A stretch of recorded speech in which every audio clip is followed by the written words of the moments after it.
Assalamualaikum warahmatullahi wabarakatuh. Kembali lagi dengan saya Yasina Kausar. Di sini saya akan menjelaskan tentang teori pembelajaran perilaku. Baik, sebelum masuk ke teorinya, mari kita simak dulu pengertian dari teori pembelajaran perilaku. Teori pembelajaran perilaku adalah teori pembelajaran yang didasarkan pada tingkah laku yang diperoleh dari pengkondisian lingkungan. Baik, setelah kita mengetahui pengertian dari teori pembelajaran karakter, di sini kita ada teori yang pertama dari teori Ivan Petrovich Pavlov atau teori klasik. Classic conditioning adalah proses yang ditemukan oleh Pavlov melalui percobaan terhadap anjing, di mana perangsang asli dan netral dipasangkan pada stimulus bersyarat secara terulang-ulang, sehingga muncul reaksi yang diinginkan. Ia menemukan bahwa ia dapat menggunakan stimulus netral seperti sebuah nada atau sinar untuk membentuk perilaku respon. Eksperimen-eksperimen yang dilakukan Pavlov dan para ahli lain tampaknya sangat terpengaruh pandangan behavior, di mana gejala-gejala kejiwaan seseorang dilihat dari perilakunya. Baik, teori yang kedua ada Edward Lee Thorndike atau biasa yang dipanggil Thorndike.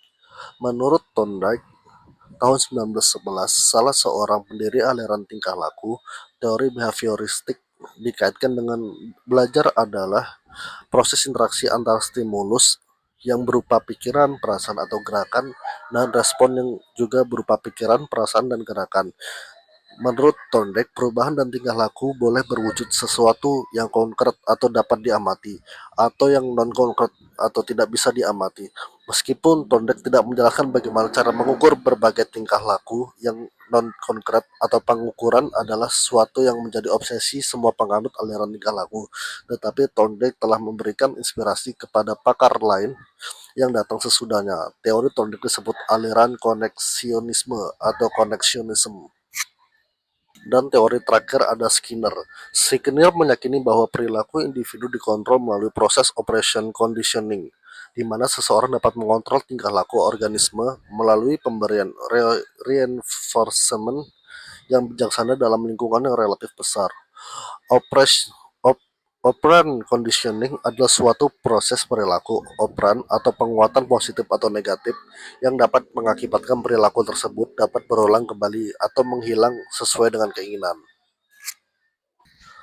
Operant conditioning dari Skinner mulai muncul pada tahun 1930-an, pada waktu keluarnya teori-teori dari stimulus respon, yang kemudian dikenal dengan model conditioning klasik dari Pavlov, yang pada saat itu telah memberi pengaruh yang kuat dalam pelaksanaan penelitian.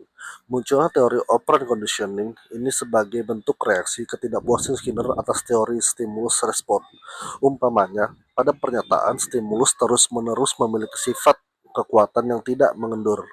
Dengan kata lain, suatu stimulus bervariasi serta akan terjadi pengulangan bila terdapat penguatan atau reinforcement.